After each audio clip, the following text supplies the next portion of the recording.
Deadpool will walk the earth, my children! Last year, I showed you Deadpool in a world of a zombie apocalypse. Now, behold what happened after those eventful days. Spoilers, my children! At the end of Night of the Living Deadpool, the merc with a mouth allowed the zombie hordes to devour him, hoping to spread a cure for the zombie plague to all the infected. And it was a cure. Sort of. Instead, it created a world where zombies turned into Deadpools. But these are a bit tainted, as it were. For while the original Deadpool has himself a bit of an heroic streak, these Deadpools are still preoccupied with spreading themselves far and wide like the zombies.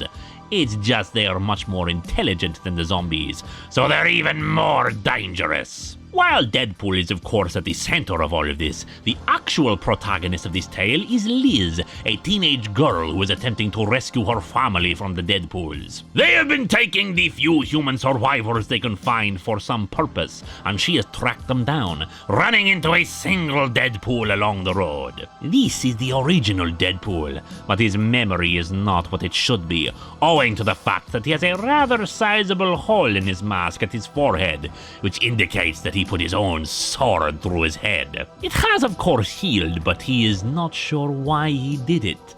At least until they execute the rescue of Liz's family from a train. The Deadpools have a limited hive mind. Nothing that can travel over long distances, of course, but enough that, if Deadpool had not impaled his own brain, would have been enough to influence him. It is also on the train that they discover why the humans are being taken. They are converted into zombies, before then converted into Deadpools, horrifically altering everything they are into the chimichanga-loving mercenary. The original Deadpool will not stand for this. But soon he and Liz are captured and brought to a city, where during an escape attempt, they encounter a church of sorts of Deadpools. They all hear the voices in their heads, the factions of Kelly, Duggan, Posehn, Nicieza, Simone, the writers who tell them to do things. They need to spread the various gospels. Probably so they can all have equal teams in football or something. The original Deadpool skewers them, and they once more make their escape, coming upon a group that says Deadpool's coming was foretold. They have a device left over from AIR, the organization responsible for creating the zombie plague, which they believe using it with Deadpool will finally end the plague of pools.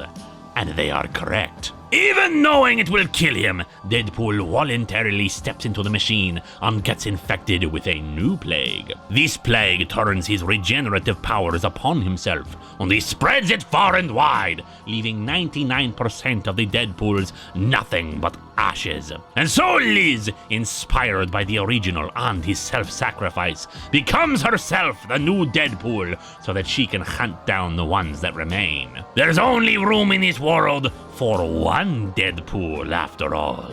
Return of the Living Deadpool, while not quite as dramatic as the first story, still brings on both the horror and the comedy, my children, that only Deadpool or Deadpools can.